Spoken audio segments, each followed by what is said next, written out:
Sons of Anarchy would have you believe that when two motorcycle clubs have a problem, guns come out immediately.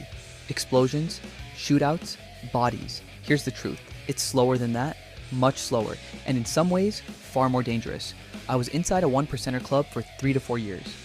I sat on the board as secretary, I was in the room, and sometimes in the parking lot when things got very close to the edge. This is what a real conflict between clubs actually looks like. Conflicts between motorcycle clubs don't start with a punch, they start with a look.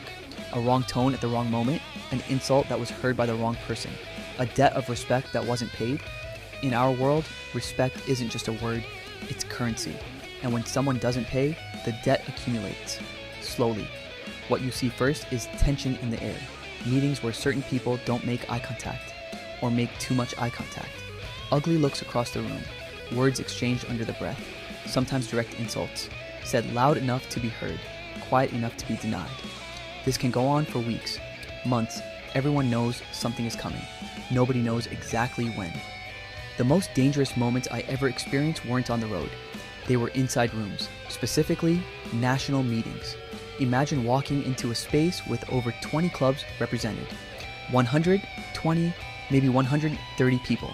Every single one of them wearing a vest. Officers only. Full patch members wait outside. The air in those rooms was different, heavy, charged, because everyone in that room knew what everyone else had done, what had been said, what hadn't been paid back yet. Old scores, old insults, old debts, debts to collect. Those rooms were full of them. One wrong word, one wrong look at the wrong moment. That's all it would have taken. I've sat in those rooms and felt it. The exact moment when the temperature changes, when the conversation shifts from formal to something else entirely. When you stop listening to what's being said and start watching hands. As secretary, my job in those moments wasn't to intervene. It was to observe. I let the others talk. I let them make mistakes. I let them say things they shouldn't have said, reveal things they didn't mean to reveal. Because in a room like that, information is everything. Every word someone says in anger I filed away. Every position they revealed I remembered. You don't win in those rooms by being the loudest. You win by being the most patient, and by letting the other side make the mistakes for you. But sometimes, patience runs out. The conflict I was directly involved in didn't start in a meeting room. It started with months of accumulated tension, looks, words, insults that kept stacking up, until one moment, it exploded. I won't go into the specific details. You'll understand why. What I will tell you is what stopped it. Not negotiation, not a diplomatic conversation between presidents. The presence of other clubs who happened to be there. When the situation escalated, when it became clear that this was going beyond words, weapons appeared. Not fired, not threatened directly, just present. And everything stopped, instantly. That's something Sons of Anarchy never captures correctly. In the show, weapons mean the beginning of violence. In reality, sometimes the presence of weapons is what prevents it, because everyone in that room understood what it meant. And nobody wanted to be the one who started what couldn't be stopped. People ask me, how do conflicts between clubs get resolved? The honest answer is, it depends. Sometimes it ends quietly. Presidents talk. An understanding is reached. Nobody wins completely. Nobody loses completely. Sometimes it ends with a physical confrontation.